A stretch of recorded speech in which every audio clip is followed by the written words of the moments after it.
Hey guys, guess what? That 10 for 10 podcast went over huge. People are loving it.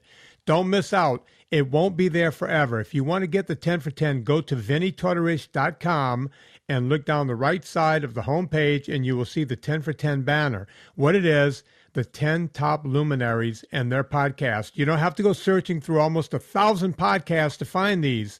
They're right there for you for $10. 10 great podcasts for $10. You can't miss this. Go do it now.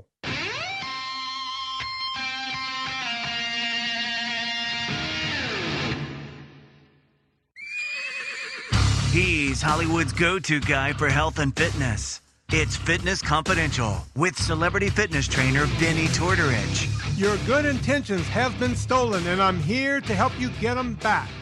I am Vinnie Tortorich, and folks, here we are again on the Saturday show. And boy, do we have a show for you today.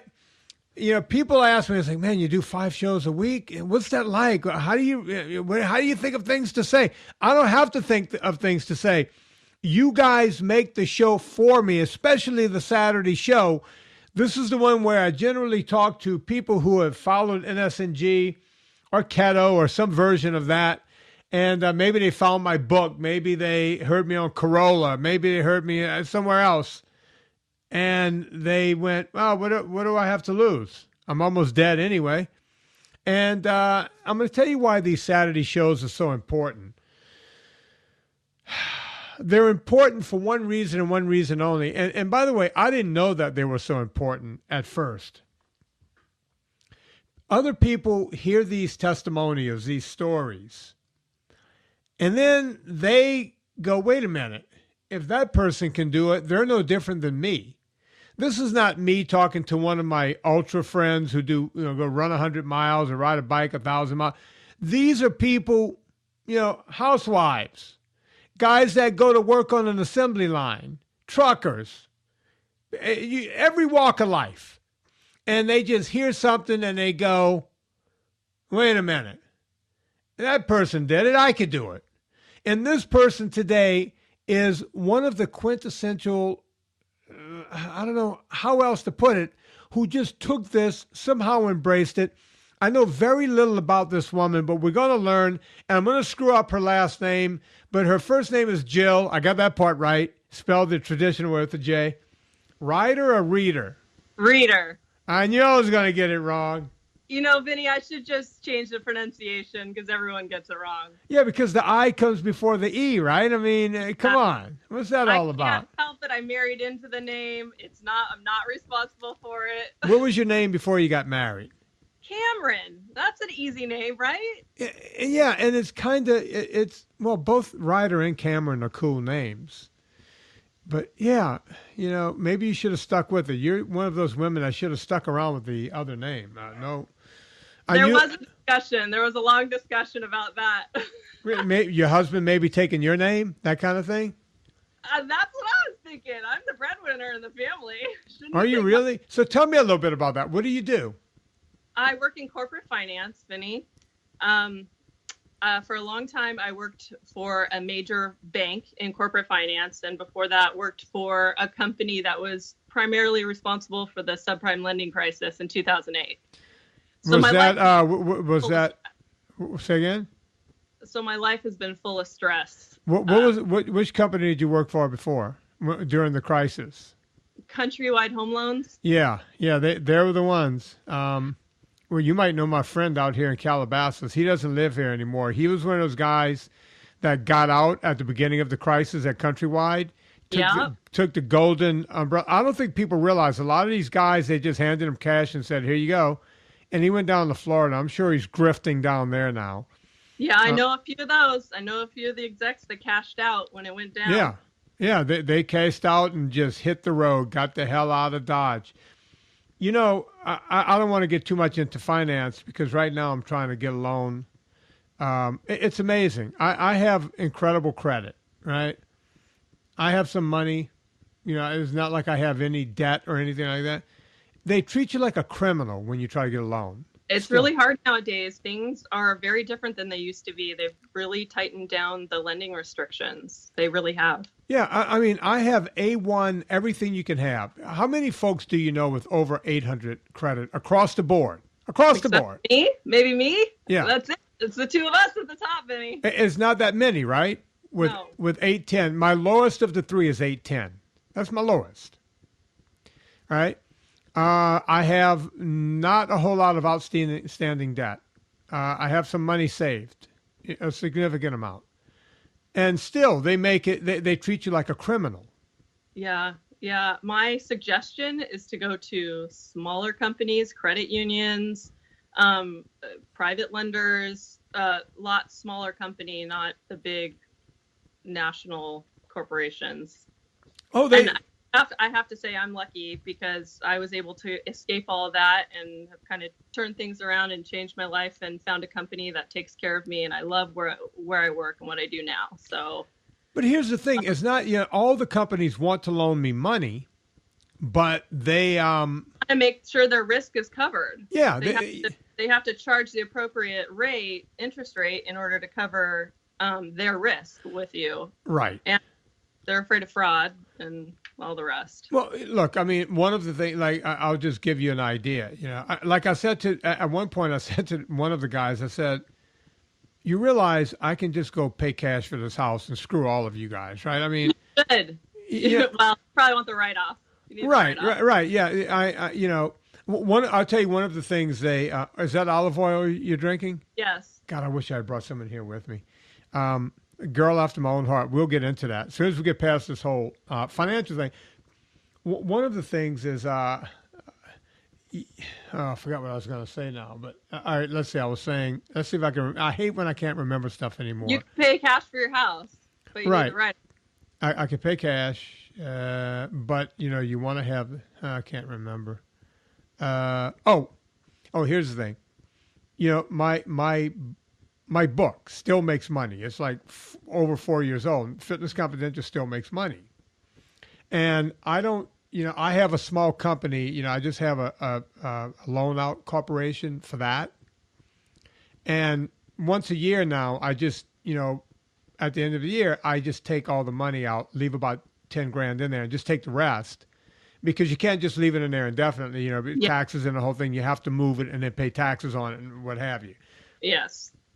So they saw in January, they went, whoa, whoa, whoa, whoa, whoa, whoa, whoa, whoa. What is this? And I said, what is what? This is one of the 3 or 4 banks we're looking at every best rate and everything. Well, all of a sudden, Mr. Tortorich, you had a big influx of cash just pile into your account in January. I went, yeah. Bankers like straight lines. We don't like spikes. We don't like valleys. Oh yeah. They were like, even. What happened? You made a drug deal, south of the border? Where is this money coming? And then the other thing they thought was, I said, why are you even questioning that? They said, well, and then when they looked at it, I said, you have it right there. I have a loan out corporation. You see it. You see how the money went down X amount in that company and the same exact amount of money went into my personal account? You see how that happened? That's how that happened. I took it from there to put it in here so I could give some of that money to Uncle Sam because apparently they need money. Well, at least they're calling you and asking you questions. That's a good sign. Yeah, it drives me nuts that every little thing is like, whoa, whoa, whoa. You got to look too much. What they thought I had done was borrowed money from a relative or something. That's what they were heading, to make my accounts look big. It's like, why would I do that? You have all of my accounts there. You see that I'm good for the loan. It drives me nuts. Yeah. Well, speaking of your book, can I mention something about your book? Yeah. So I read your book quite a while ago, but I thought it might be good to listen to it on audio because I have the hard copy. But I thought I have like a 40-minute commute to work now, so I got it on audio, and I have to tell you, Vinny, the minute your voice came on, I started crying. And the reason I started crying is because I heard this man's voice of this guy who, as a kid, had a speech impediment because of the hearing loss. And then here you are having a podcast, reading your book to, a ton of people. Like, it just hit me when I heard your voice reading your story. It really touched me to hear your voice and hear it on audio. So I would encourage people, even if you've already read Vinnie's book, to go out and get the audio version. It's a much different feel, and everything that you describe, especially the end with the your long bike race that you did. Yeah. Hearing your words and the little one-off stories that you tell outside of the book about that race and about getting to the finish line and triumphing over cancer, like it really touched me. And that book like sums up everything that I could sum up about your podcast. And I've been listening for over a year and a half maybe. And it really sums up like who you are. A little bravado in the beginning, and then you get to the softer side of Vinnie, who really cares about people and is really trying to help people in normal everyday ways. And you were speaking directly to me. I am that person. So I just wanted to thank you for that. Your book was really great. You're too kind. Thank you. I did not want to voice my own book at all, because to take that one step further, I can't read out loud at all. Did fantastic. My problem with reading out loud is nuns. You know my problem with nuns. Yes, I do. The rice on the floor and all the abuse. Yeah. If you started missing words while you were speaking, they would come up behind you and smack you over the head while you were reading. It breaks my heart. I have a son who has a little bit of a lisp. He's 8 years old, and I would kill anybody that made fun of him, especially an adult. It really breaks my heart. Well, an adult and a child of God. You know, the nuns, the Daughters of Charity. You know, you got me talking about this goddamn book now. I'm sorry. My parents, my dad, when I put the book out, my parents didn't even know I had written a book. You know, both of my parents are very academically based, and they knew about all my troubles in school. They were the ones picking me up when I got in trouble every day. I was getting into honest trouble. They would get me in the car and they would go, what happened? And I would say, well, these kids were beating up on me. And as soon as I hit back, and you see, my parents were teachers at a different school. And they would say, look, you know, you're now the identified patient. They're looking for trouble from you. You have to stay under the radar more, you know. And I was a bigger kid, which, by the way, when you're the bigger kid at that time, that makes you even more of a goofball. Yeah, you stand out. My husband is like, he was 6 feet tall in 6th grade. So he was like the big, they called him Chunk. So he was like the big kid that stood out. They called me Growback, which is a bird with a long neck, because I was just, I had, and the kids, when we were younger, they knew that they can grouse me up, and then I would take the bait. Eventually, you can only push a kid so far before the kid's going to hit back. And then as soon as I hit back, the teacher go, all right, come on, let's go. You troublemaker. And my parents did not really know the extent of what was going on with me. I have someone who's very close to me who almost died of alcoholism, who went to that same school. I'm sorry. And no, the good news is he got dried up about 10, 11 years ago. He went to, as soon as he dried up, he went to AA, and he ran into nothing but kids from that school. Wow. And they all became drunks. You know, I got lucky. I got lucky that the chemicals don't, I don't drink. I'm not much of a drinker. I drink a little scotch here and there. But I gotta tell you, that was the big change for me of listening to you, because I was a big drinker. I drink a lot. Really? A lot. Yeah, and I like problem drinking or. No, I would never say that I was an alcoholic, but I definitely binge drank quite a bit. Right. And I did a lot of drinking after the kids were in bed, trying to fall asleep at night. And I finally got to the point where one day I just said, I'm going to pick a date. In 6 months is my birthday, and I'm not going to drink till my birthday, because I just wanted to know that I could do it. Right. And that's part of like my whole story, but I did. And then I kind of like lost the taste for, not the taste for it. I lost the drive to have it. The feeling. Yeah. Yeah. Because I've been able to find other things now to manage my life. Yeah, it's drinking is one of those things that it sneaks up on you, and that's why I've always kept my drinking. Like I do everything where I go, okay, this is where I go, this is the limit, and that's it. And drinking, I do that with, and but the point I wanted to make was my dad read the book, and he called me, and and my dad is not a guy that gets too deep. There's a bunch of Italian guys in the house with my mom, who was more of a guy than the other. It's my dad and my three brothers. There was 5 guys and my mom. And my mom was the toughest one, right? Yeah. And my dad got on the phone, and he was like, son, I'm very proud of you. It's a great book. I hope it does well and the whole thing.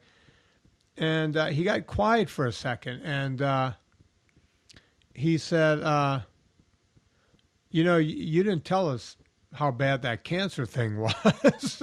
Oh, Vinnie. Because I said, I didn't want my parents to worry. But I also think that I don't think that people get how hard it is unless you go through it or you are really close and intimate with somebody that is going through it. The way you described it in the book was very eye-opening. I've never had somebody that close to me have cancer, but I mean, you basically almost died, Yeah, Dr. Drew was asking me about my cancer the other day, and he goes, what stage were you? I said, well, I was beyond stage. They just said, we don't have it, we could call it stage 4, but it's beyond stage. Yeah. We don't know if you're going to make it. And my mom was ready to come, and I said, Mom, don't come. And she wanted me to come home, and I couldn't explain to her that I couldn't fly. Oh. I couldn't be around germs. I had to be, Yeah. Just weirdly away from germs. When people came over to visit, I couldn't shake their hand or kiss them or anything like that. That which was so odd that I had sex one night on The chemo. booty call, except for Yeah. the booty call. Yeah. Even dude. Yeah, which was odd. But and I'll tell that story in a second. But I was home, about 6 months later, and I saw a copy of my book on the coffee table in my parents' living area, and it was all like frayed and dog-eared a bit. Just like the book was curled up, like everyone. They've been reading it. They've been going through it. So I said to my dad, I said, Dad, how many people? I said, I don't make money unless other people buy this book. How many people have you loaned this thing to? He goes, no one. That's my copy. I said, well, what are you doing? Wiping your ass with it? This book looks horrible. Let me get you another copy. And he goes, yeah, I've read it 4 times now. Aww. And I was like, well, what are you talking about? He goes, every time I read it, I get something else out of it. He goes, Yeah. Your mother and I, we knew you were having trouble in school. We had no idea whatsoever what you were going through in that school. Because every day when I left the house, I had this great home life.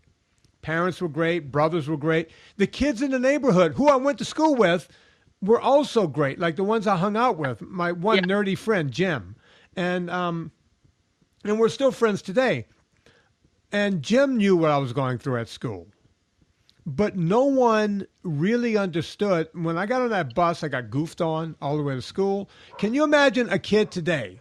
No. It just doesn't happen. Tolerate that shit. Yeah, I would get goofed on the way to school, and then I would get goofed on by the nuns. They would imitate my voice because I was not a dumb kid. They would ask a question, I would raise my hand, and I would give the answer, and then the nuns would mock my voice. That was the most damning thing that they did. Yeah. The other day, I got a call from a guy named Jeff Russo. And Jeff said to me something that I had totally forgotten. Jeff was buying a car, and my younger brother was selling him a car. And he started asking about me. He had read the book and the whole thing. And he goes, how do I get in touch with Vinnie? And he gave him my number, and Jeff called, and this number from Louisiana, and I picked up, and we started talking. And I asked about his sister Jackie and his brother Johnny and, all this stuff. And Yeah. at some point, he said, man, he goes, the one thing I'll never forget, the time the nun, because they used to have us bend over, grab our ankles, and they would paddle us. And this paddle was, they weren't these little thin paddles. They were 3/4-inch plywood that they would get made. They got these things made by the shop guy. So it was made out of really So thick, horrible. and it had a big handle on it. And some of them would have holes cut in it. So that when they hit you, I mean, this is sadistic shit. Oh, Right? yeah, it is. They had holes so there would be no air gap when they ran it through the air, and when it hit your ass, it got you. They are Right? just a bunch of pent up, angry, Lesbians. unhappy people. Yeah. Yeah. This nun hit me so hard, and then all of a sudden you heard lumber hitting the ground. Oh. She cracked this thing over my ass. She broke it in half. And then in the book, you were saying that you would go home and just say that you got, scuffed up on the playground. Yeah, I go home with bloody. Because you felt guilty. Well, no, I didn't want to get in trouble again at home. Well, what Yeah. did you do to make the nuns do this to you? Kneel and rice. It's like Yeah. you kneel and rice. You scuff up. Your knees are all bloody. I implore anyone to roll their pants up, pour rice on a hardwood floor, uncooked, by the way, and then kneel in it. Go ahead and kneel in that and see what it feels like. I don't think I could do it today. So here you are now, this guy, and this is the guy that I listened to when I was 100 pounds overweight, Right. almost 250 pounds, not managing my life at all, unhappy, depressed, not thinking I could ever have the life that I have now, not feeling like I'd ever get my health under control. And here I am listening to this guy who was abused by Catholic nuns, had a, speech impediment, the hearing loss, like things that were obstacles. I had a pretty normal life growing up. You had like obstacles, and here you are doing something that you love to help other people. And it was very, very inspiring for me. And I think that is what has been what I have like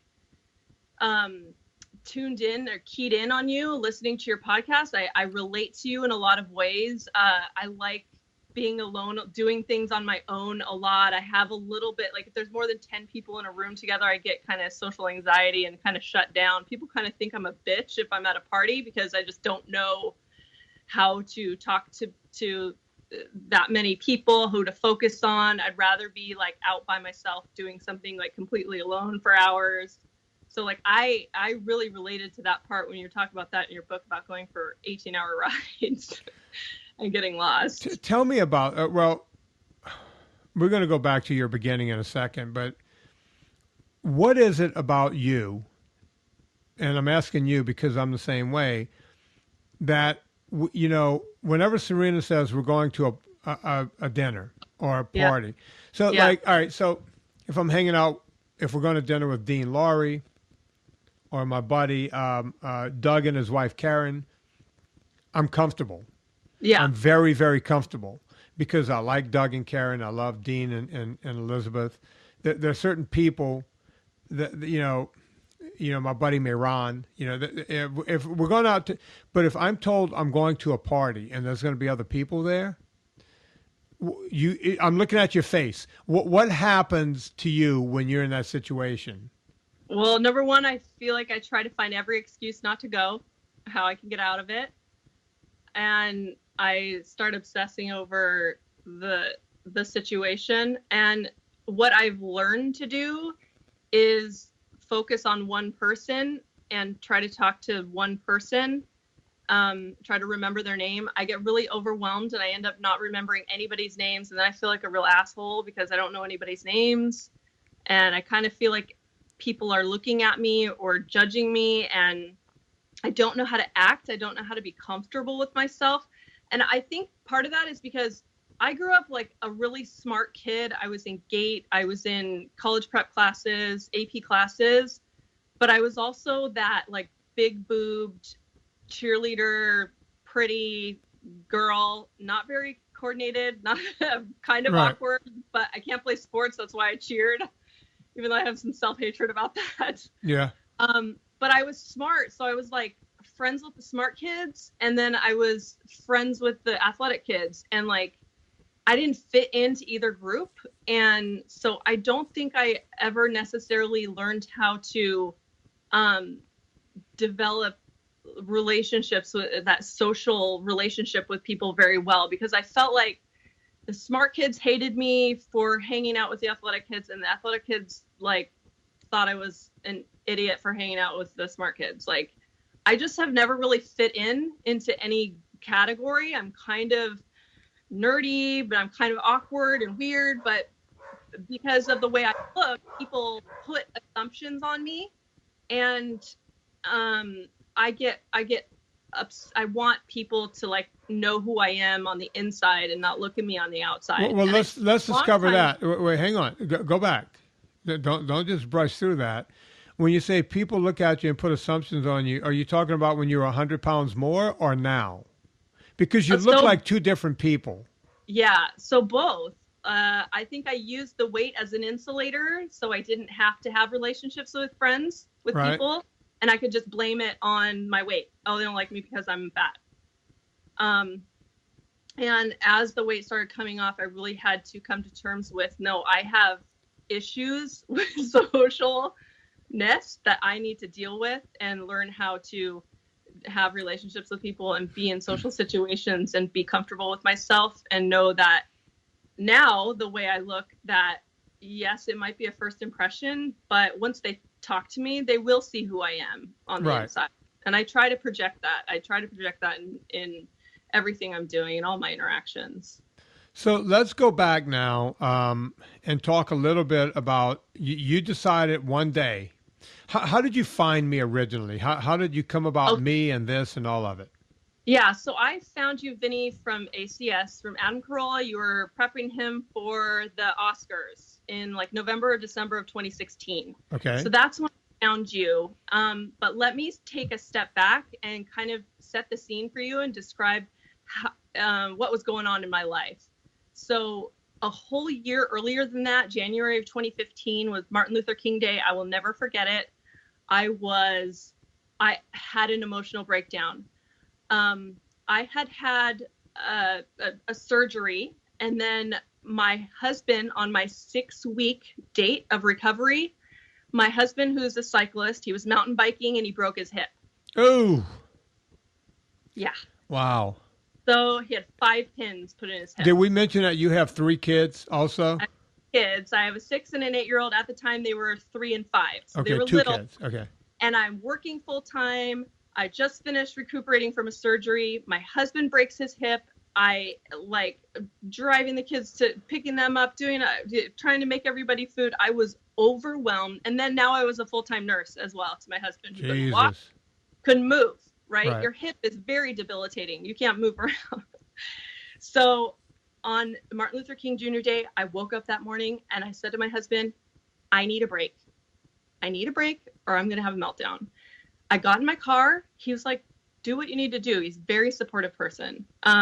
I got in my car and started driving. I live in San Diego. I ended up in Laguna Beach, like an hour and a half, 2 hours away, on the beach.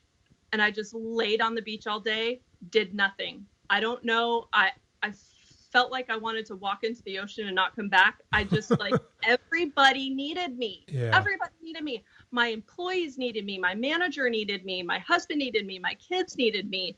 Everybody needed me.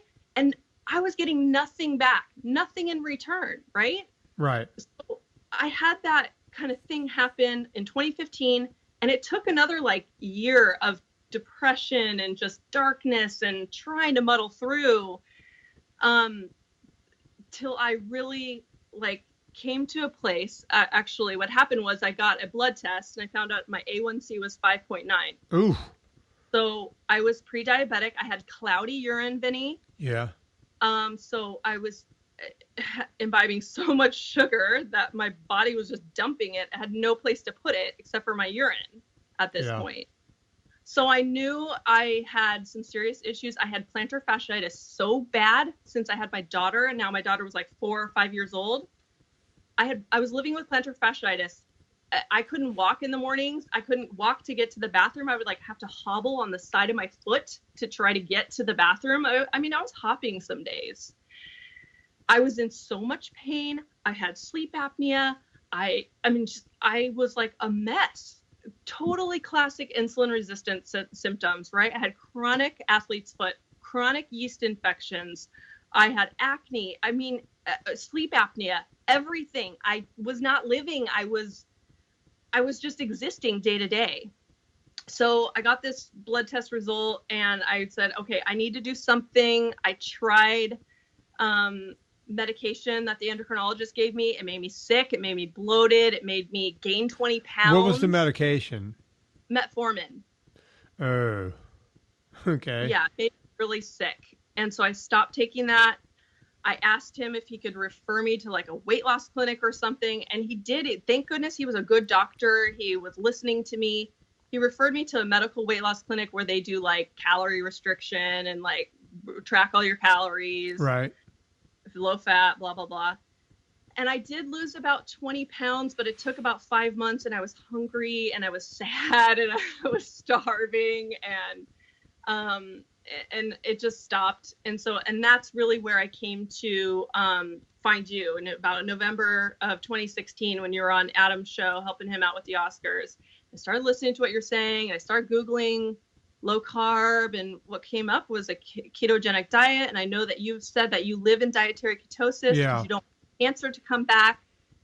And for me, because I'm so insulin resistant, I thought I'm going to do this. And listening to you and Anna talking about eating real foods, not eating fake like protein powders or, stevia or artificial sugars, just eating real food. I was like, I can do this. And so I started, and in 1 month, I lost 20 pounds. In 4 months, I was down 70 pounds. 4 months? 4 months. Wow. 4 months, Vinnie. Your body really did not want to hang on to that weight. How tall are you? 5'8.5", almost 5'9". Okay, so you're a tall girl.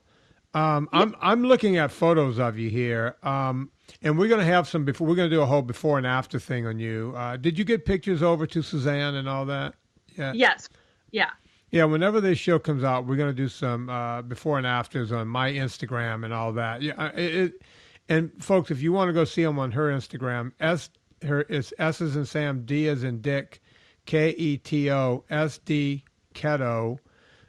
You could go check her out there. I mean, it's just unbelievable. Oh, the transformation that you made. So you're doing all this. You're feeling better. What are your doctors saying? Are you seeing doctors during this time, or?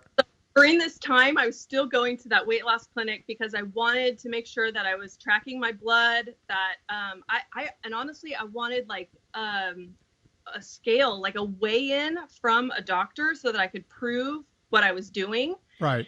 And so I would come in, I think once a month. And the first month when I lost the first 20 pounds, she's like, all right, what are you doing? What's happening? And I told her, I gave her the name of your book and who I listened to. I gave her your podcast. I said, this is what I'm doing.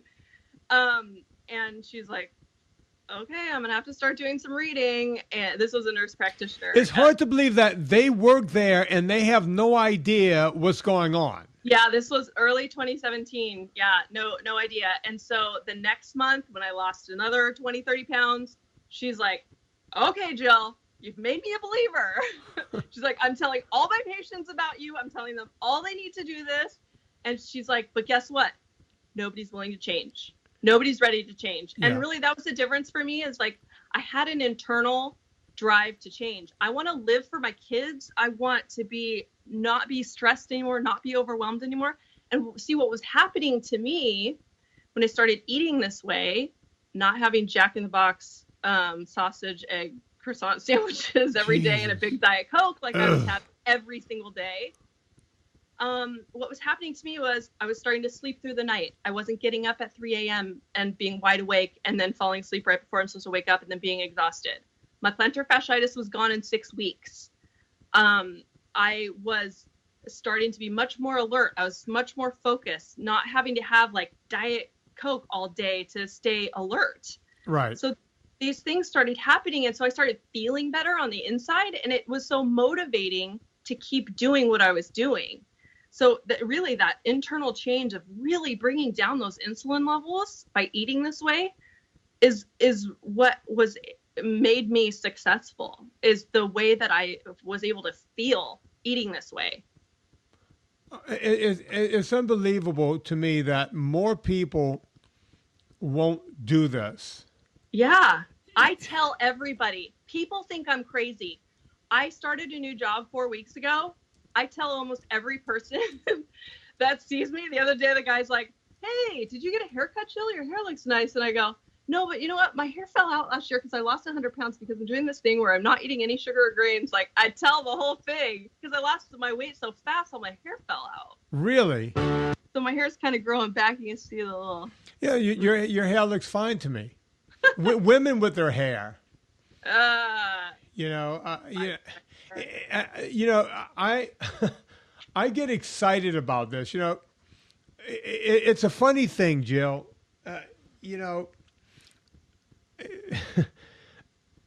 When you live in Hollywood and you go out to dinner with people and this and that, and people who are way rich and they make all this money and all this stuff, they'll say, "So how does that podcast?" Everybody knows what a podcast is now. 6 years ago, people used to go, "What is that casting pod thing? How does that work? And where do I hear it? And now what's that again?" Now everybody has a podcast. Like every celebrity has a podcast. So every car you buy has Bluetooth. So everyone knows what a podcast is now. And they'll say to me, "Okay, you have a really popular podcast." And I'll go, "Yeah." And they'll go, "So how do you make money on that?" It's like, "Well, there's some, advertising and this and that." And they'll go, "Well, what about, and Serena will say, "He's got millions of people who pay attention to," or whatever, and he, Yeah. And then they'll say to me, "Oh, wait, hang on. You own the registered trade," because everybody's a lawyer here. "You own the registered trademark for NSNG? You actually own now, that?" Vinnie, I got to talk to you about that because I wanted my handle on Instagram to be like SD NSNG. And I'm like, but he has that trademarked. Am I going to get in trouble if I have an NSNG on my handle? No, a lot of people do that. They do the NSNG, and I'm okay with that. Is if someone tries to capitalize on it. Right. Then, because I don't capitalize on it. So if I'm not going to get, so then my friends will go, "Do you realize you could be a billionaire right now? You could just sell NSNG to a company and they can make bars and shakes and powders and potions and you could just sit back. You could go buy your own island." I know that stuff makes me insane. And right. That is out there in this world and the way that I'm eating. It's out there everywhere. And I tell people all the time, just eat real food. Just eat real food. That's it. Yeah. No, subtraction is addition. Get rid of all that shit. It's so hard to explain to people. Look, one of the things when I had my book out there, as you know, I self-published that book. And one of the things that happened was that, one of the companies that wanted to offer me a deal, they said, "Look, here's what we'll do. We'll partner up on this. We want you to go back. We want you to write a couple of chapters on, all the stuff people should take to lose weight. And we'll help you produce the stuff and the whole thing." It's like, wait a minute, you guys want to be in the infomercial game? Is that, they're like, yeah, we can all make tons of money on this. I went, "No, the whole idea is for once to tell people the truth." Yeah. That's all I'm trying to do here. I'm trying to, the kid with the speech impediment is screaming from the mountaintops. I'm just trying to help people, Yeah. And that's what resonated with me. And I have to tell you another thing, because it wasn't just the eating. When I started feeling better, like maybe when I had already lost like 80 of the pounds total, you talk a lot about zone 2. Yeah. You talk a lot about just doing things to get moving. And for me, because I had the bad feet, okay, I have to tell you, I am married to a guy who has an exercise physiology degree. He's a registered kinesiotherapist. He's a certified personal trainer. Mr. Played all the sports in high school. Yeah. Super competitive. And then he marries me, who's very uncoordinated, kind of awkward, likes to exercise and have fun and be outside and be hiking, but I like to look at the butterflies going by. So we had so many fights when we were first married, where we would go bike riding, and he would take me on these crazy rides on the bottom of like a dry creek bed that was all boulders and rocks. I finally I threw my bike down. I was like, "You're carrying my bike out of here. I hate this. This is horrible." Or if we'd run, he'd run like 2 steps in front of me because he thought he was going to push me to run faster. And I'm so stubborn that I would just walk. I'm just like, fine, go ahead. You're not going to get me to run faster. So when you start talking about like, yeah, you're this fancy celebrity trainer, but you're like, keep your heart rate where you can talk. Ride for 10 minutes if you can ride for 10 minutes. I have a rusty spin bike in the garage that I've had since college that I paid $50 for. That's totally rusted. It squeaks like hell when you ride it, but I have shoes for it. I was like, I'm just going to do that. After the kids go to bed, I'm just going to see how long I can do it. First time I did it for 8 minutes. And I was like, okay, I'll try for 10 minutes the next time. And that's it. And I didn't sweat. I didn't do any of that. I just started moving. And then I do a little more and do it. Finally, I got up to 20 minutes and still zone 2, keeping it easy, listening to your podcast as I was doing this. And really for a year, I just rode that spin bike for probably up to about 40 minutes. I got up to. Oh, cool. Doing that. Wow. Yeah. Now I can ride. I ride Fiesta Island all the time. I have my own like super fancy bike, and I can ride outside. And I only ride on like where there's no cars because I'm still scared of cars and lights. Oh, I agree with you. I've built up over the years. I don't know how I've ridden hundreds of thousands of miles on the road, and now you can't get me to go on the road anymore. I just do mountain bike. I just can't pull out a road bike lately. It's just. Everyone is texting and driving now. Oh, they're not paying attention. They're not paying attention. I've had so many close calls that every time I leave the house on a bike, it's in my car and I go right to the mountains and I do it that way. But, you're doing exactly what I tell people to do. Now, before we end this, we know you're 5'8". We know maybe you didn't mention you're coming up on 40 years old. How much do you weigh now? About 150. Unbelievable. And folks, when you see these photos that we're going to put up with this podcast, we'll have them on Instagram and the whole thing. You're not going to believe it. It's going to look like she was airbrushed. It's amazing that your skin has all of your skin come back in yet, or are you still working on that? It. I had a lot of prolapse, really severe prolapse, like in my hip flexor area.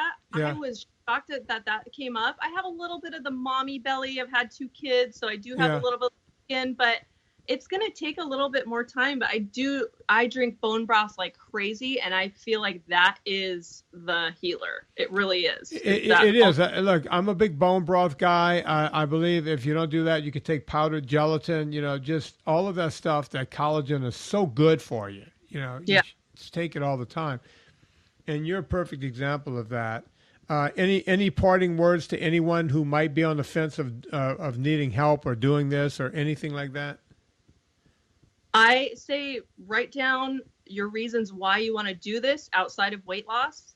What are things that you're not managing in your life, and focus on those things to start making changes, because that's really what's going to make the lasting change. 1 year weight maintenance right now. I'm on 1 year anniversary of 100 pounds down. Wow. And that is truly amazing. Folks, you've been listening to Jill Rieder, not Rider, Jill Rieder. Jill, hang on because I'm going to play a little music at the end because I love music. I don't know if you noticed that from my podcast. Let me ask you, Jill, can I ask you a different question right before we go? Yeah. And I don't want to get into another whole dissertation or anything. But when Anna and I do the Monday show and I get raunchy on the Monday show, does that bother, as a woman, does that bother you? That's what I love about you, Vinny. Oh, thank you. Oh, okay. Gina and Anna are my big booby mamas. I had a breast reduction, but I'm a big booby mama. I love those two girls. Oh, those two girls together, they have their own gravitational pull between them. Yeah, they have some breasticles. But yeah, you know, somebody was trying to say, oh, you know, you got to clean up. It's like, let me tell you, the Monday show is the Monday show. That's what makes you you. I love that one. I love the Monday show. It's the best. Yeah, if you don't like that, listen to the Sunday show where we keep it clean. So, folks, if you like what's going on here, you may have noticed I've been trying to keep it as ad-free as I can because, you know, I like it better that way. You know, we still have a couple of people. We have Thrive Market supports this show. We have Villa Capelli. I see Jill over there was sucking on was that Villa Capelli, Jill? It is. Villa Capelli, she's drinking it the whole time. I just finished my second or third one for the day about an hour ago. So, you know, we have all those sponsors, but what we've been trying to do is get away with just using Amazon. So we all shop at Amazon. It's just a fact. We all do it. Every day I see that smiley face box coming to my house. And I'm sure other people are doing the same thing. Before you go to Amazon, go to VinnieTartarus.com and click through the banner. I have my own little place there on Amazon now. I have my own little influencer page. So you'll see the stuff that we use around here, the stuff I recommend. But once you're there, anywhere you go after you've clicked through, it's not just stuff on my influencer page. Everything counts. And it puts a little coal on the fire. It gets our train down the track. Jill got me all hyped up. And there's certain music that just hypes me. It just somehow it just rocks me, man. And today, I don't know why this song. The entire time I've had Jill on, I've been thinking about this song from Jethro Tull. Rock me, dickhead. Yeah. You like Tull, Jill? I do. Yeah.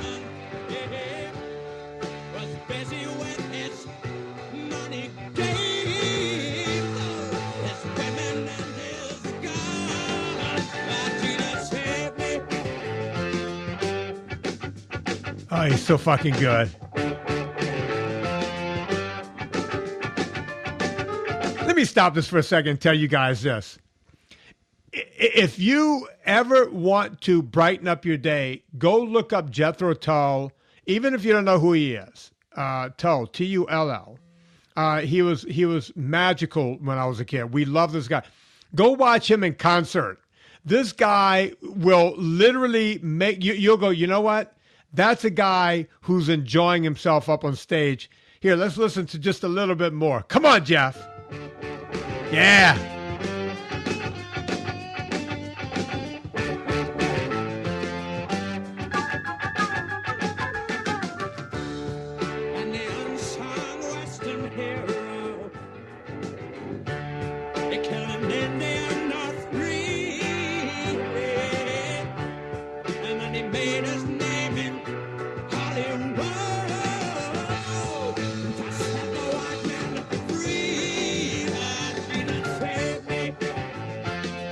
Jesus save me. God damn it, I love those lyrics. As much as I hate the Catholic Church. Son of a bitch. Come on, play that fucking flute. I swear he sucks on that flute like a gay guy in West Hollywood.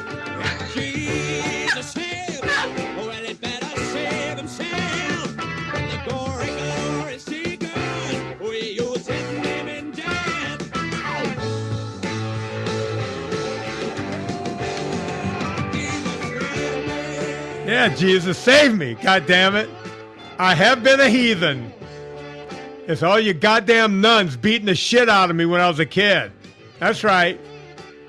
I need some saving. I need some healing.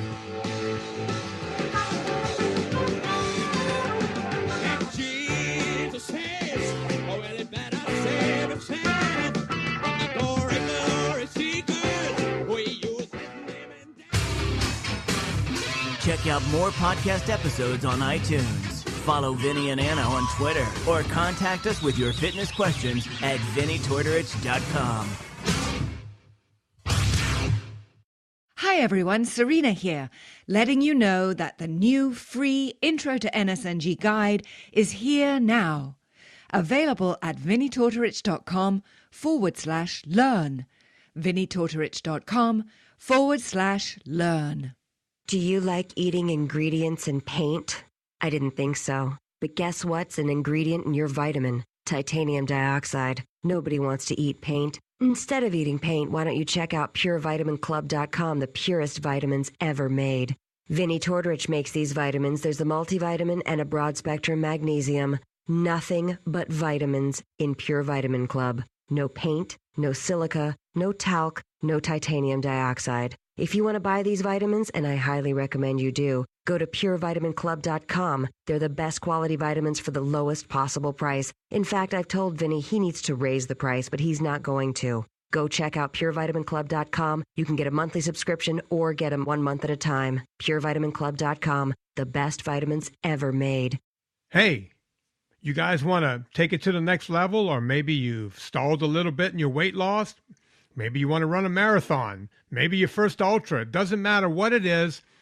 I do consults. You can go to VinnieTortorich.com, look along the right side of the homepage. It'll say, talk to Vinnie today. You can sign up for a consult. Just wanted to let you guys know that that's available. Okay, talk to you soon.